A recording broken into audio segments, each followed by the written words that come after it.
잠시 쉬었어요? 네. 네.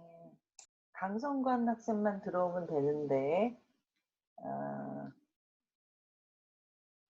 이게 연달아서 이렇게 하는 게, 그 강의실에서 하는 것보다 참 더 힘들지요, 수업이. 앉아있는 것도 네. 힘들고. 네.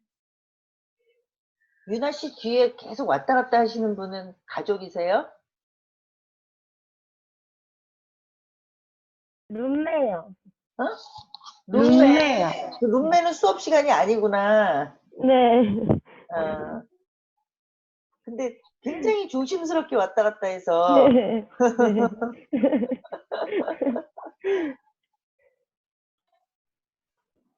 우리 강성관 오빠 어디 갔지?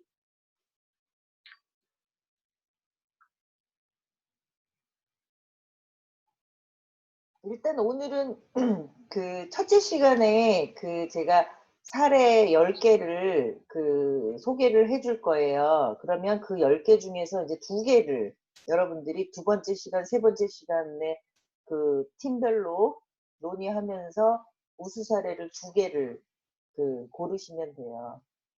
네, 수업을 들어오겠죠? 아까 들어왔는데 금방 나갔다가 어디를 가셨나? 일단 그 제가 화면 공유를 한 후에 들어오면 이걸 제가 수락을 못하기 때문에 조금 한 5분만 기다려 봅시다 한번. 요즘에 그 코로나 때문에 학교 못 다니고 학교에 못 나오고 바깥에 못 나와서 여러분들 뭐 하세요? 준호 뭐 해? 뭐 해요 요즘에 집에서? 계속 집에 그냥 계속 있습니다. 집에서 계속 그냥 네, 있진 않을 거야. 뭔가를 할 거 아니야. 그냥 공부 그냥 있는 거 하고 그리고 최근에는 실습 때문에 그거 계속 알아보면서 준비하고 있습니다. 사회복지학부예요? 네. 어디 실습해요? 지금 중복을 보고 있는데 네. 네, 지금 최대한 거리나 뭐 이런 뭐 중복 쪽에서 일단 거리 재면서 해보고 있어요. 재영이는 뭐 해요? 요즘에 시간 많을 텐데.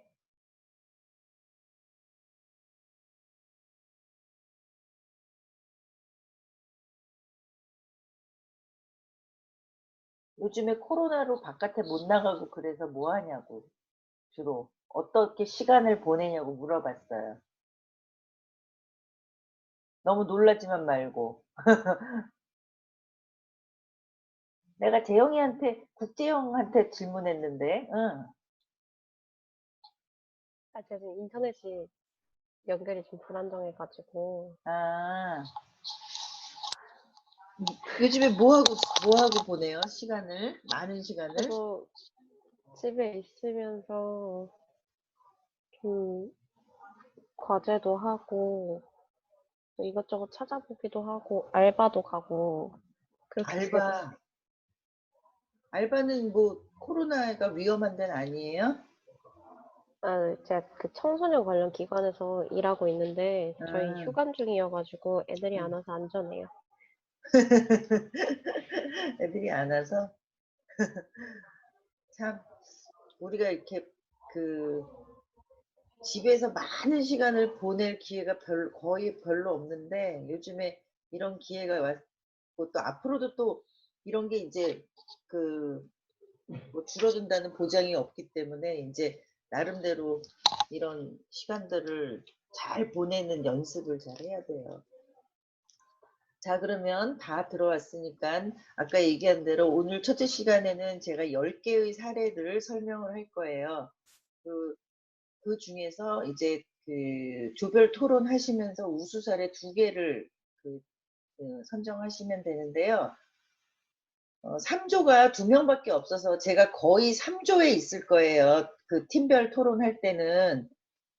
그러면 여러분들이 조별로 토론하다가 뭐 궁금한 거나 무슨 질문할 게 있다 그러면 저를 그러니까 호출하시면 돼요. 제가 주로 지금 3조가 2명밖에 없어서 거기에 이제 그 같이 조원으로 참여를 하려고 하거든요. 그래서 일단은 10개의 사례를 먼저 보시겠습니다.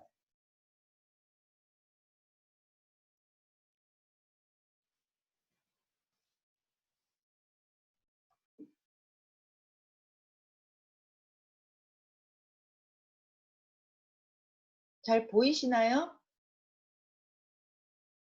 화면 공유 잘 들어가셨나요?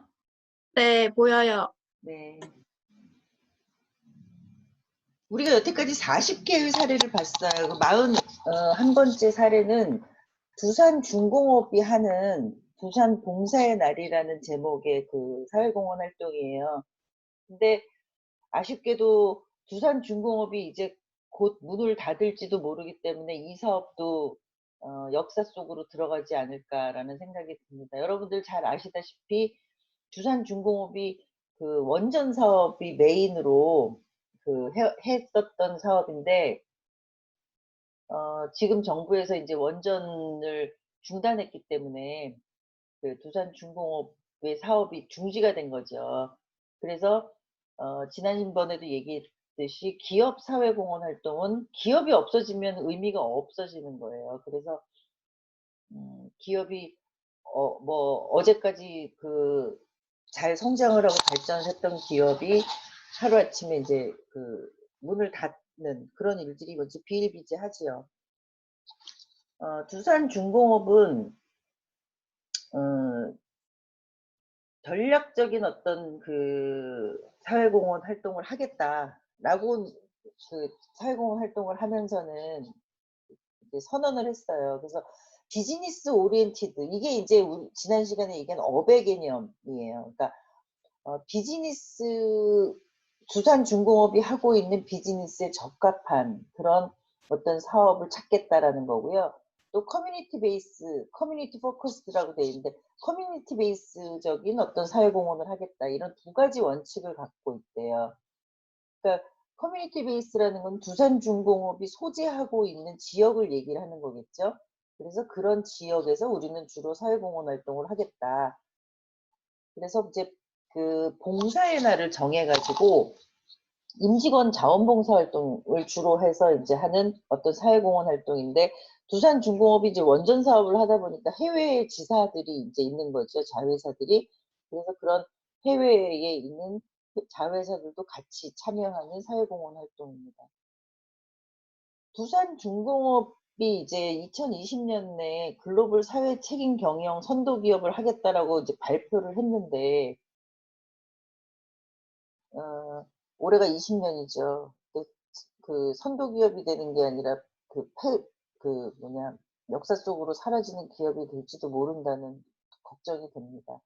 어쨌든 그 의욕은 굉장히 이게 이제 19년도에 계획을 세운 거기 때문에 18년도에 계획을 세운 거기 때문에 그때까지만 해도 이제 원전을 이렇게까지 폐기하고 기업이 위기를 맞을 거라고는 아마 생각을 못 했던 모양이에요. 그래서 2020년을 목표로 해서 이제 원대한 꿈을 갖고 있었는데 어쨌든 우리가 내년에 두산중공업이라는 회사를 볼 수 있을지 그건 잘 모르겠습니다. 주로 봉사활동을 하는 그런 사업을 하고 있어요. 굉장히 평이한 사업이죠. 사업이라고 할 수가 없죠. 그러니까 직원들 봉사활동을 가지고 우리 기업의 대표적인 활동이다라고 내세울 정도면 두산중공업이 사실은 기업사회공헌 활동을 잘한다, 못한다. 잘 못하는 회사라는 거예요. 내세울 게 없는 거야, 이거밖에. 근데 별도의 어떤 그 비용이나 그런 자금을 들여서 하는 게 아니라 또 임직원들이 가지고 있는 임직원들의 어떤 노력, 이런 시간, 뭐 자원 이런 걸 가지고 하는 자원봉사 활동을 하는 거예요. 두산중공업이 창원에 있어요. 그래서 창원을 중심으로 해서 클린 창원이라는 그 활동을 하고 있고요. 뭐 전 해외 지사까지 포함해서 8,400명의 임직원들이 참여를 한다고 합니다. 그래서 보통 이제 이런 지역 사회에서 이런 문제가 되고 있는 그런 활동에 자원봉사로 참여하는데, 유럽에서는 소외계층 돌보기, 또 유방암 예방 캠페인, 지역 학교 환경 정화 등의 활동을 실시하고요. 아시아, 중동, 미주에서는 자매 결혼 학교 교육하고 헌혈, 또 지역 환경 정화 이런 활동을 한다고 합니다. 뭐 10가지 사례를 이제 쭉 보시면 알겠지만, 사실은 이 두산중공업 두산민 봉사의 날 이 사업을 아마 우수사례로 뽑기는 아마 어렵지 않나 이런 생각이 듭니다. 두 번째는 이제 드림 놀이터예요. 삼성화재가 아이들 놀이터를 이제 보수해 주는 거예요. 잘 쓸 수 있도록. 그리고 사실 요즘에는 놀이터 나와서 노는 아이들이 별로 없지만, 옛날에는 놀 공간이 별로 그러니까 없었을 때는 정말 놀이터에 아이들이 막 많이들 나와서 놀고 모래놀이하고 미끄럼틀 그네 타고 했었죠. 주로 이제 아파트의 안에 이제 요즘에는 놀이터를 이제 다 만들기 때문에, 기존의 마을이나 동네에 있는 놀이터들은 사실 찾아보기 어려운데, 잘 쓰지 않고 이제 그렇게 방치되다 보니까 놀이기구들이나 이런 것들이 아이들이 놀는데 적합하지 않다. 그래가지고 이제 그런 아이들을 위해서 쾌적하고 안전한 놀이공간을 만들어주고 싶다. 뭐 이런 차원에서 이제 이 사업을 시작을 한 거예요. 드림 놀이터 사업은 어린이 놀이시설 안전관리법 시행에 따라서 이제 놀 권리라 그랬는데, 하여튼 놀 권리를 보호하자. 아이들이 제대로 놀아야 된다라는 차원으로 이제 시작을 했고요. 또 이 사업의 기금은 임직원들이 모은 기부한 펀드, 드림 펀드라는 명칭을 가지고 있는데, 이 비용을 사용해서, 기금을 사용해서 이제 놀이터를 개선하는 데 필요한 어떤 자금으로 활용을 했고요. 2014년도에 이제 강동구에 처음 만들었는데, 17년까지 24개의 놀이터를 이제 조성을 했다고 합니다. 우리가 보통 이제 동네에 이렇게 다니다 보면 놀이터가 녹슬거나 뭐 또 모래도 이렇게 매년 갈아줘야 된다고 해요. 모래 자체도 모래놀이를 한다고 하지만 모래도 오염이 되고 그러기 때문에 이렇게 바꿔준다고 하는데, 모래를 씻는다 그러던가 모래를 그러니까 세척하기도 하고요. 그런 과정들을 다 해야지 아이들이 위생적으로 놀 수 있는 그런 공간을 만들어 주는 거죠.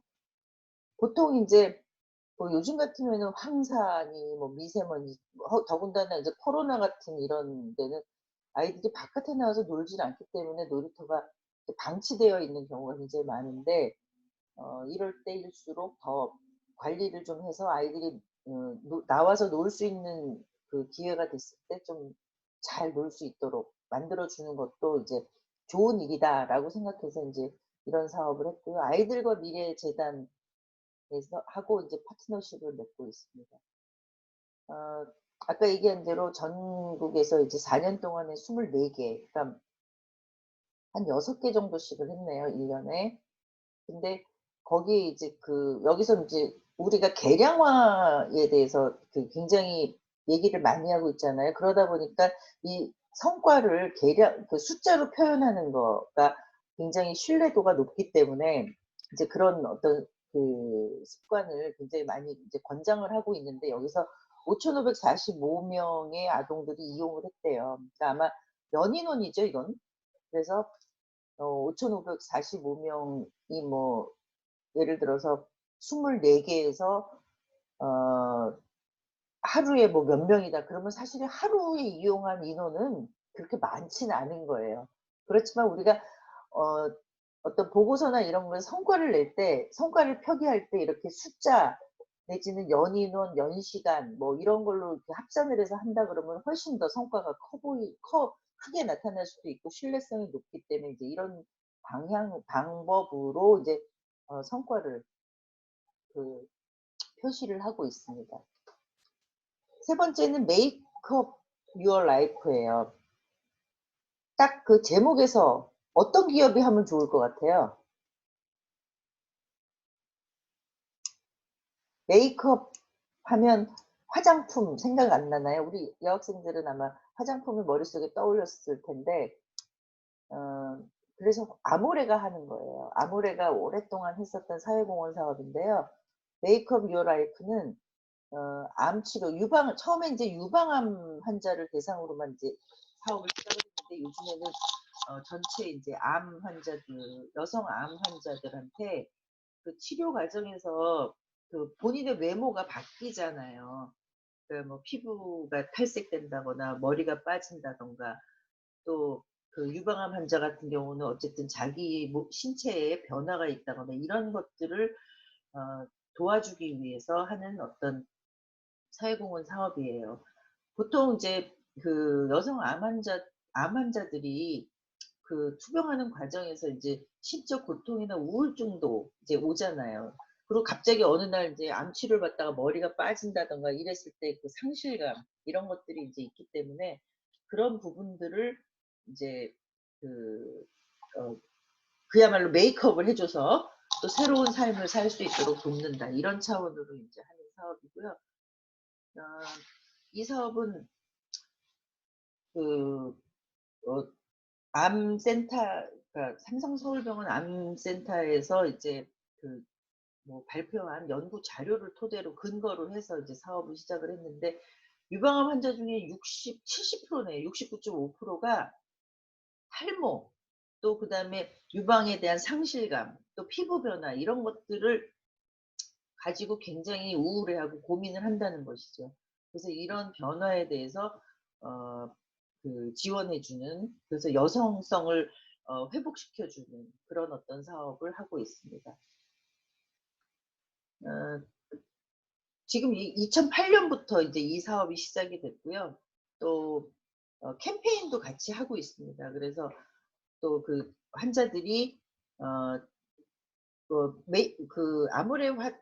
화장품 같은 아모레 퍼시픽의 그 화장품 같은 경우는 웹한 사원들도 있잖아요. 그리고 메이크업에 대한 전문 강사들도 있잖아요. 그래서 그런 어떤 전문 봉사처럼 해가지고 그 사람들한테 메이크업 하는 방법이라든가 피부 관리하는 방법 이런 것들을 이제 전수해서 더 본인이 좀 밝고 건강하게 그 생활을 영위할 수 있도록 도와준다는 거죠. 2016년까지 총 35회의 병원 프로그램을 통해서 697명, 약 700명 있네요.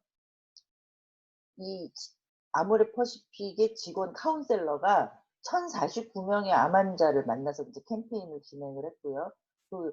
1대1로 이제 주로 서비스를 하고 있고요. 그리고 2016년까지 국내에서만 총 1994명의 여성 암 환자 및 4033명의 그 자원봉사자를 참여를 해서 이 사업을 수행을 했다고 합니다. 2011년부터는 중국, 베트남, 싱가포르, 홍콩, 대만 등으로 이제 좀 글로벌한 기업사회공헌 활동으로 간 거죠. 2011년에 중국에 시작을 했잖아요. 중국이 아모레 퍼시픽이 짧은 시간에 기업으로서 성장하는데 굉장히 중요한 역할을 했어요. 중국 사람들이 화장품 엄청 사가지고 갔잖아요. 그러면서 아모레 퍼시픽의 주가가 막 뭐 10배, 20배씩 막 뛰고 그랬거든요. 그러니까 사실 그 기업 사회공헌이라는 거는 기업이 경영 활동을 하면서 받은 어떤 혜택에 대한 보답 이런 것도 있는 거거든요. 그래서 중국에 보답을 하는 거죠. 중국 사람들. 그리고 또 중국에 가서 이제 이런 좋은 일을 한다는 게 이제 알려지면 또 중국 그 관광객들이 한국에 왔을 때 이왕이면 아모레 화장품을 사자 이렇게 할 수도 있잖아요. 그래서 이 기업사회공헌이라는 거는 항상 그 경영의 프로세스 상에서의 어떤 구조를 이탈하지 않고 그 수행을 한다는 거를 이제 알 수 있습니다. 다음은 이제 무료 개안 사업이에요. 앞에 안 보이는 사람들, 물론 이제 그 전맹 시각장애인 같은 경우는 사실 그 시력을 회복하는 게 어려운데 좀 이렇게 그 양맹이라 그러나 하여튼 시각장애인 정도가 그러니까 그 시력이 점점 나빠지지만 아직 그 전맹이 되지 않은 사람들은 사실 수술이나 이런 걸로 이제 많이 회복이 된다고 해요. 삼성 SDI가 이 사업은 95년부터 있어요. 그러니까 굉장히 오래된 어떤 그런 사업인데요. 그 보면은 이제 그때는 실로암 안과 병원하고 이제 그 협약을 맺어서 1년에 뭐 몇 명씩 이렇게 수술을 해줬고요. 그리고 또 그 버스를 개조해 가지고 그 타고 다니면서 전국을 다니면서 또 안과 그 눈 수술이라든가 눈 치료, 안과적인 어떤 질환을 치료해 주는 그런 어떤 봉사활동을 했었는데 이 삼성 SDI가 원래 그 삼성 전관이라는 이름을 갖고 있는 회사였어요. 여러분들 삼성 전관이 뭐 하는 회사였냐면요. 브라운관을 만드는 회사였어요. 지금은 브라운관 TV가 없잖아요. 그런데 과거에는 다 브라운관 TV였어요. 그런데 그거를 그 만드는 회사에서 앞을 못 보는 시각장애인들이 그 TV를 소리로 보죠. 그 보는 어떤 그런 그 우리랑 같이 공유한다, 우리랑 같이 더불어서 산다라는 어떤 취지에서 그런 어떤 그 시각 장애인들에 대한 어떤 사업을 시작을 했어요. 뭐 우리 여러분들은 뭐 더 잘,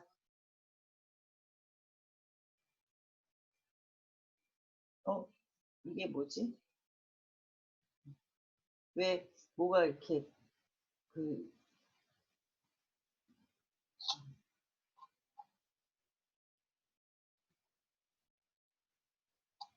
좀 중간에 저기 이상한 소리가 들렸었죠. 그 아까 제가 녹음한 게 왜 그 앞에서 얘기한 게 계속 반복이 돼서 들리네. 그 삼성 SDI가 96년, 2003년, 2013년에 걸쳐서 이제 아까 얘기한 대로 그 움직이는 안과병원, 움직이는 그 실로암 안과병원이라는 어떤 제목의 그 버스를 만들어 갖고 전국을 다니면서 그 백내장, 녹내장 수술을 해주는 일들을 했고요.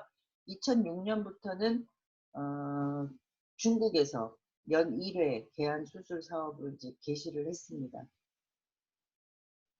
또 그 제가 요즘에 이제 그 시각장애인을 최근에 만났는데 시각장애가 장애인들이 굉장히 급증을 하고 있대요. 그래서 제가 그 원인이 뭐라고 생각하냐 그랬더니 뭐 다양한 녹내장이어서 시력을 잃는 사람이 또 있고 또 요즘에 이제 아마 이게 컴퓨터나 이런 것 때문에 눈이 많이 영향을 받는 것 같은데 그런 차원에서 이제 그 눈에 대한 피로도가 높아지고 또 우리가 너무 밝게 살잖아요.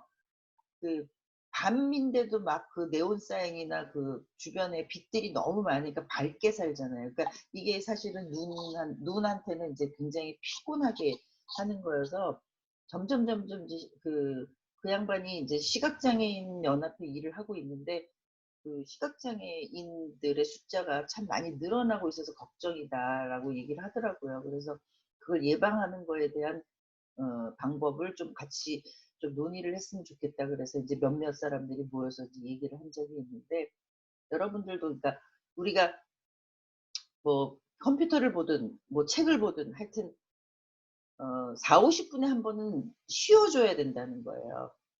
그때는 눈을 감거나 뭐 먼 데를 보거나 그렇게 하라 그러더라고요. 그래서 여러분들도 공부를 너무 열심히 한다고 막 하루 종일 책만 보지 마시고 중간중간에 일어나서 뭐 바깥을 본다거나 아니면 그 눈을 감고 한 2, 3분을 있어 본다거나 이런 식으로 한번 그 생활을 하시면 눈 건강에 도움이 많이 되실 것 같아요.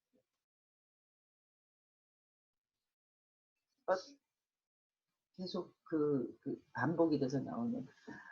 다음 사업은 이제 효성이 하고 있는 미소 원정대예요. 이 사업은 해외 사업장의 지역사회의 의료 혜택과 질병 예방 교육을 정기적으로 이제 시행을 하고 있는데 2011년에 시작한 그 사업이고요. 그 해당 지역의 그 보육원, 초등학교로 이제 그 활동을 그 넓혀 나가고 있다고 해요.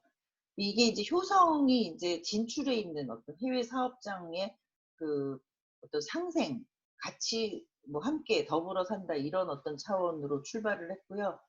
또 의료기술이 부족한 그런 그 나라에 의료 혜택을 줄 수 있도록 그렇게 이제 하고 있습니다. 2011년에 시작을 했고요. 그리고 베트남의 빈민 지역을 대상으로 해서 무료 진료를 진행했습니다. 네, 치과, 한방, 내과, 산부인과 뭐 다양한 어떤 그 종합병원이죠 사실. 네, 치과 같은 경우는 사실 돈이 많이 들어서 그 그러니까 어떤 지원 사업을 할 때 굉장히 망설이는 경우가 많아요. 그런데 우리가 보통 치과 같은 경우는 보험도 잘 안 되잖아요. 실비보험도.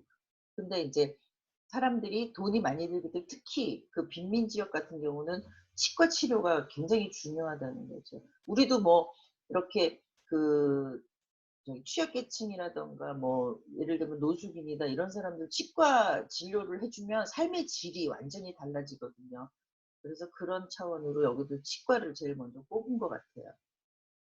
그리고 이제 고위험 환자는 한국으로 이제 초청을 해서 여기서 치료하고 또 초등학교 학생들을 건강검진을 이제 지속적으로 해서 건강관리를 이제 시작을 하는 것이죠. 그래서 또 이 푸르메 재단이라는 데하고 파트너십을 가지고 있는데요. 푸르메 재단은 그 재활에 이제 재활치료 이런 거 재활치료 병원을 가지고 있는 재단이에요. 근데 여기 그 대표가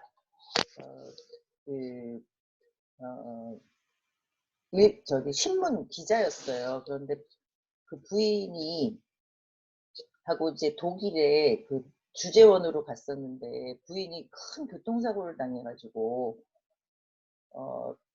우리나라 같으면은 그 당시에 한 20년 정도 전인데 그 당시에 우리나라 같으면은 그렇게 재활이라든가 이런 치료 가능한 어떤 센터가 없어가지고 지금 그 회복을 그렇게 못했을 텐데 그 독일에서 마침 운이 좋아서 독일에서 그 정말 체계적인 재활 치료를 받고 회복을 하는 걸 보고 아 내가 한국에 돌아가서 이런 일들을 좀 해야 되겠다. 내가 이런 그 은혜를 입었는데 한국 가서 내가 그런 어떤 재단을 만들어서 일을 해야 되겠다 해가지고 한국에 돌아와서 이제 그 기금을 모아가지고 그 만든 재단이에요. 그러니까 보통 이제 그 본인이 사실 본인이나 본인 가족이 경험을 하면 그거에 대해서 우리가 굉장히 인상적이고 또 그 필요성을 느끼기 때문에 더 확실하게 이제 그런 거를 하고 싶어 하지요, 보통. 휴식 시간 없이 그냥 바로 우리가 이어서 그 5개의 또 사례를 계속 보도록 하겠습니다. 공유.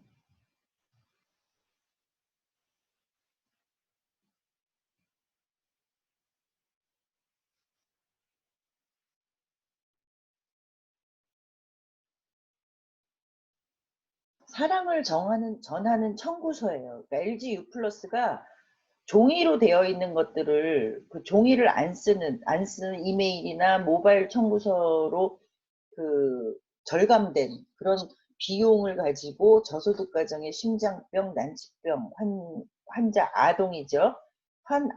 수술 치료비와 취약계층의 안정망 구축을 위한 사업인데요. 2011년부터 이제 이 프로그램이 시작이 됐고요. 보통 요즘에는 이게 일반화됐지만 2011년만 해도 사실 스마트폰이 이렇게 보급이 뭐 안 됐기 때문에 청구서를 이메일이나 이제 모바일로 받겠느냐 이거를 물어보고 그런 캠페인을 비용을 이제 절감할 수 있는 기회를 갖기 위해서 캠페인을 가졌다는 것이죠. 요즘에는 이 사업은 요즘 같은 시대에는 좀 적합하지 않다라는 생각이 듭니다. 이걸 어떻게 변화를 시키면 지금의 시대에 맞는지도 한번 고민해 보는 것도 재밌을 것 같아요. 그래서 그 비용으로 이제 독거노인, 외국인 근로자, 장애인 등의 의료비를 이제 후원을 하고 있고요. 1인당 최대 1,000만 원의 수술 지원, 치료비를 지원했대요. 그리고 연세의료원이나 서울의료원에 후원을 약정해가지고 연간 그 치료를 지속적으로 할 수 있도록 그런 시스템을 만든 것이죠. 2011년에 시작해가지고 16년 말까지 5억 7천만 원의 79명의 어떤 수술 지원, 의료비 지원을 했고요. 그리고 결국에는 종이 청구서를 없앤다는 것이 이제 환경 보호에도 이바지했다. 이런 어떤 성과를 얘기를 하고 있습니다. 오뚜기 휠체어. 뭐 오뚜기 휠체어에서 오뚜기라는 기업이 할 것 같지만 이거는 그 휠체어를 타는 사람들을 대상으로 하는 거기 때문에 이제 붙여진 이름이에요. 만도 기계, 그러니까 우리한테는 이제 에어컨으로 많이 알려진 기업이죠. 근데 자동차 부품을 생산하는 게 이제 주요 업종이랍니다. 그래서 자동차 부품, 이게 이제 B2B이기 때문에 자동차 부품을 생산하는 회사는 우리가 잘 모르죠. 자동차 회사한테 납품을 하니까. 우리를 거치지 않으니까. 근데 에어컨은 우리가 직접 구매를 하는 거라서 만도라는 걸 우리는 에어컨을 만드는 회사다. 이렇게 인식을 하고 있을 수도 있어요. 교통사고 피해자. 그리고 사회적 약자들한테 이제 장학금이나 또 환경 개선 뭐 이런 것들을 하고 있고요.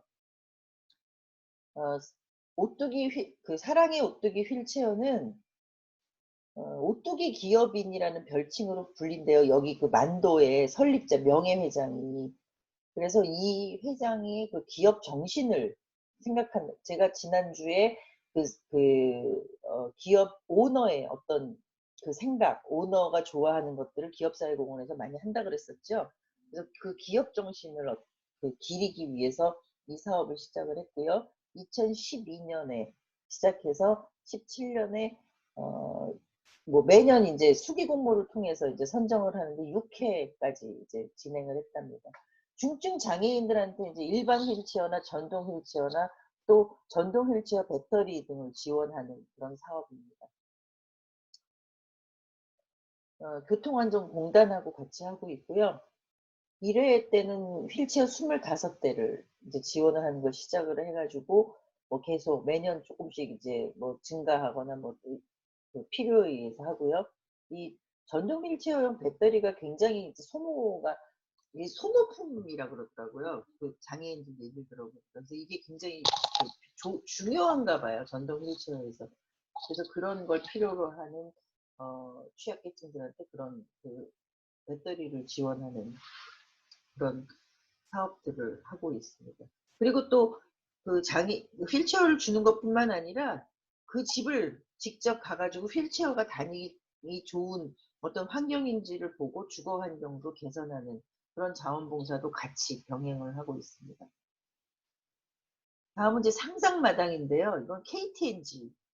KTNG가 옛날에는 한국담배인삼공사였죠. 그러니까 정관장 나오는 그 홍삼하고 또 담배. 그래서 뭐 누구 얘기는 뭐 코리아 타바코 앤 진생이 KTNG의 원어라 그러는데 KTNG 사람은 그게 아니라 무슨 뭐 G가 그레이트더라고요. 뭐 하여튼 굉장히 그 원대한 뭐 이런 의미를 갖고 있어요. 그런데 어쨌든 담배하고 인삼을 하는 그런 공기업이죠. 상상마당이라는 그런 그 공간을 가지고 이제 사회공헌 활동을 하는 거예요. 그러니까 예술에 대한 공연, 전시, 축제, 체험 이런 것들을 할 수 있는 그 상상마당이라는 공간이 이제 서울의 그 삼성동에도 있고 홍대에도 있고 이게 몇 군데 이렇게 지방에도 지금 이제 만들고 있습니다. 그래서 그런 걸 만들어서 문화 소외자, 문화 소외계층한테 문화를 향유할 수 있는 기회를 주기 위한 그런 사업을 진행을 하고 있습니다. 논산 춘천에도 있답니다. 그래서 작년에 부산에 개관을 안 한 거, 아마 좀 미뤄진 걸로 알고 있는데 부산 대도시를 이제 다시 그 상상마당을 이제 짓는 걸로 해서 여러 가지 그 예술인들이 그 예술 활동을 적극적으로 할 수 있고 또 그 문화예술을 감상할 수 있는 기회 뭐 이런 것들을 복합적으로 주는 거예요. 그리고 뭐 파트너십은 어쨌든 다양한 예술인 집단이 다 전문가 그룹이 다 파트너라고 이제 얘기를 하고 있습니다. 상상마당에는 공연을 보러 오는 사람들을 이렇게 다 카운트를 해놓은 거겠죠. 연간 180만 명, 뭐 누적으로 1000만 명이 왔다 갔다 그러고요. 또 아티스트도 지원을 하는데 24,000명 정도를 지원을 했다고 합니다. 그리고 그 1년에 그 이제 규모가 크지는 않아요. 4년 동안 3,300억 원 이제 규모라 그러면 1년에 뭐 한 800억 정도인데 제가 안 크다라고 얘기를 하는 거는 이 공연장을 건축하는 비용이 여기 다 들어가는 거기 때문에 그런 비용으로 한다 그러면 공연을 뭐 관람하거나 예술 아티스트를 지원하거나 이런 비용은 그 전체적인 비용 중에서 그렇게 많지 않다는 것이죠. 그래서 뭐 큰 돈을 쓰고는 있지만 담배하고 그 인삼해가지고 돈이 많이 이제 수익이 많이 나니까 이 정도 그 전국의 그 지역에다가 상상마당 정도를 만드는 거는 뭐 KTNG의 또 사회적인 책임이라고 저는 생각을 하거든요. 앞으로도 아마 적극적으로 할 거라고 생각합니다. 챗들 사업 조성 사업인데요. 코리안리라는 회사가 하고 있어요. 여러분들한테 굉장히 생소한 회사일 거예요. 코리안리는 재보험사예요. 우리나라의 그 뭐 코리안 그러니까 원이라 그랬나 하여튼 재보험사 제일 먼저 생긴 재보험사인데 재보험사는 보험회사가 보험을 드는 회사예요. 그러니까 보험회사도 보험을 든 사람이나 어떤 법인들한테 보험금을 주려면 본인들의 위험도를 갖고 있는 거잖아요. 그래서 그 위험도를 그 재보험사에다가 또 보험을 드는 거예요. 그래서 여기서는 주거 환경, 취약 주민의 주거 환경을 개선하는 그런 사회공헌 사업을 하고 있고요. 집 고치기 또 그러니까 뭐 대부분 이제 30년 이상 된 노후주택, 그다음에 재래식 화장실 또 이런 단열이 원활하지 않은 주거 여건들을 이제 개선해주는 그런 사업들을 하고 있다고 해요. 3년 동안에 42세대의 불량주택 고치기를 했고요. 그리고 재래식 화장실을 고쳐줘서 이제 그 전체 마을이 좀 그 개선될 수 있도록 했고 이런 것들은 이제 임직원들 봉사활동을 통해서 하는데 도배 같은 경우도 이제 임직원들이 도배 기술을 배워서 하기도 하죠. 이게 이제 기술을 배워서 하느냐 그냥 하느냐에 따라서 이게 굉장히 다르다고 하더라고요. 그래서 전문가들한테 좀 많이 배우고 도색도 마찬가지고요. 어쨌든 이 건축 기술, 뭐 집에 대한 어떤 이런 부분들도 기술을 배워서 자원봉사를 하는 경우도 굉장히 많아요. 얼마 전에 그 삼시세끼 어촌편을 보니까 유해진이 그 배 운전수죠. 그러니까 배 그 조정하는 그 자격증을 따가지고 배를 운전하더라고요. 그래서 참 대단하다 저 사람. 근데 전에 이제 어떤 유명하신 분이 높으신 장관을 하셨던 분이 자기가 은퇴하고 나서 하겠다고 포크레인 자격증을 따신 분이 있었어요. 그런 것처럼 사실은 우리가 뭔가 자격증을 가지고 그 전문가적으로 그 일을 하는 거하고 그냥 아마추어로 하는 거하고 이제 수준이 다르니까 여러분들도 그러니까 뭔가를 한번 제대로 해보겠다 그러면 자격증이나 그런 전문가 길에 한번 도전을 해보시면 좋을 것 같아요. 이거는 이제 한국 헤비타트하고 같이 하고 있습니다.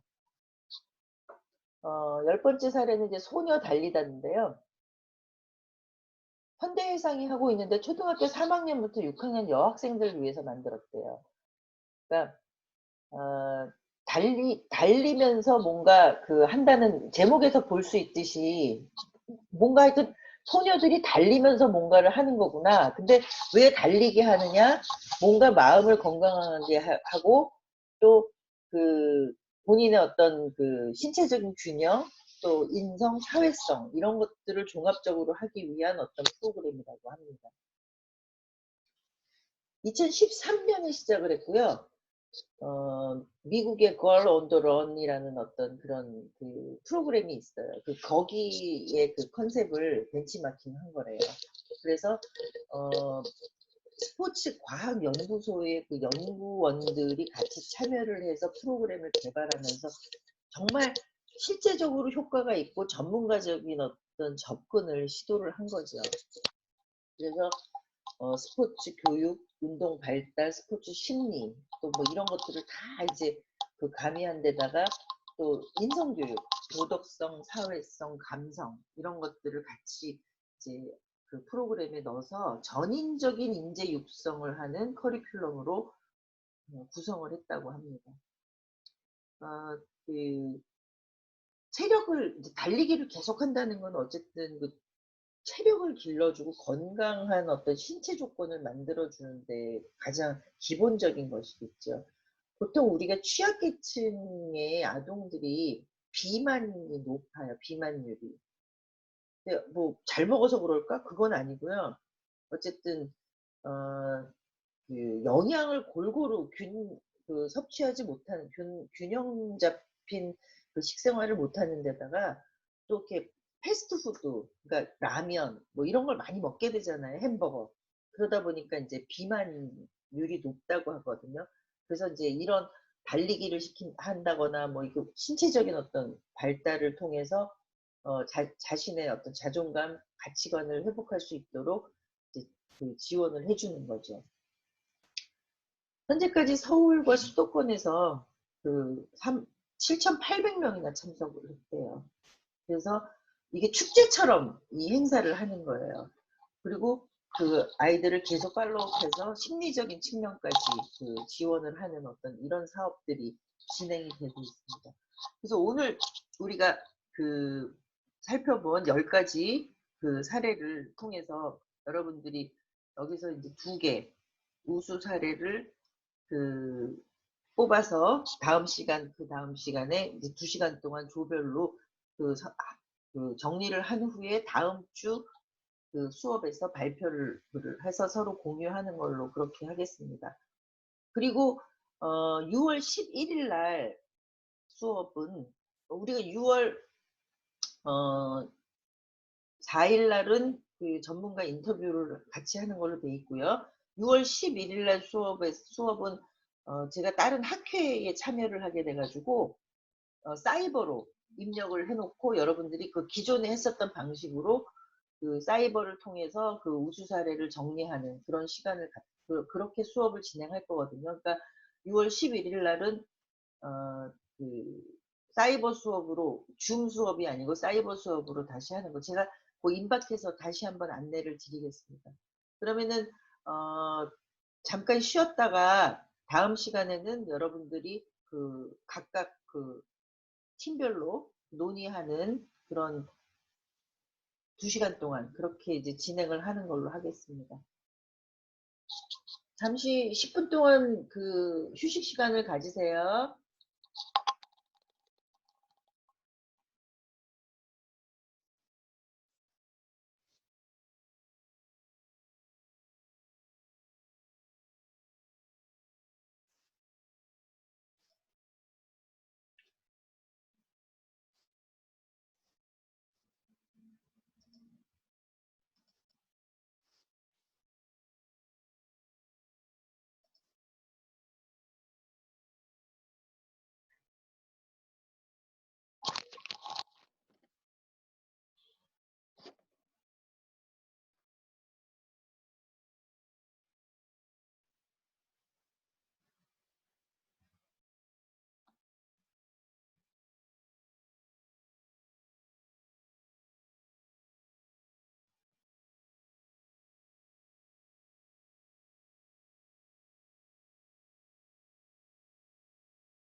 제가 그룹 채팅에 올렸듯이 일단 모두 회의실에서 나가기를 하신 다음에 다시 입장해 주세요. 이 녹화 파일을 50분 단위로 끊어서 하려고 하거든요. 네, 지금 현재 접속이 되어 있는 학생들은 일단 회의실 나가기를 해서 다시 재입장하는 걸로 그렇게 하겠습니다.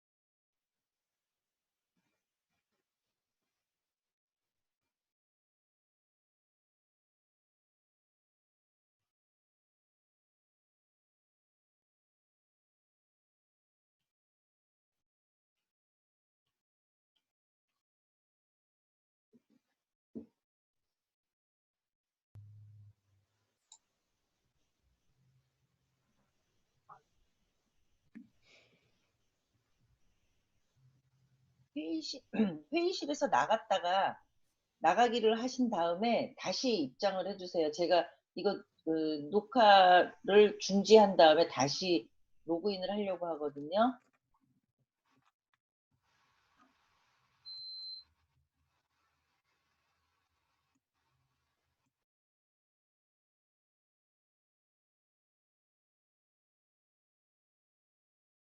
안녕하세요. 교수님, 이요.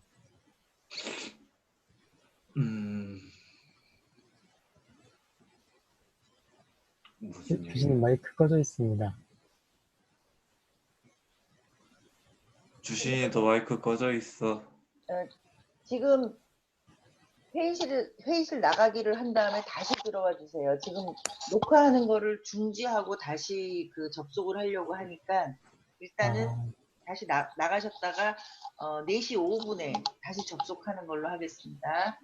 네.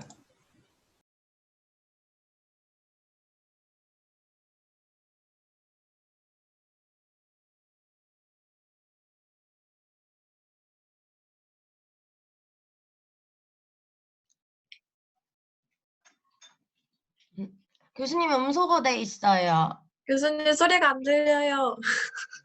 회의실에서 나가기 해가지고 다시 들어오는 걸로 할게요. 지금 녹화를 중단하고 다시 하려고 하거든요. 그래서 재접속을 할 테니까 일단 회의실에서 나가서 완전히 나갔다가 다시 로그인하고 들어와 주세요.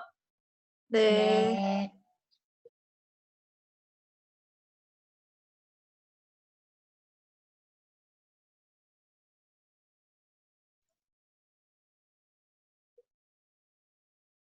완전히 나갔다가 다시 들어오셔야 돼요.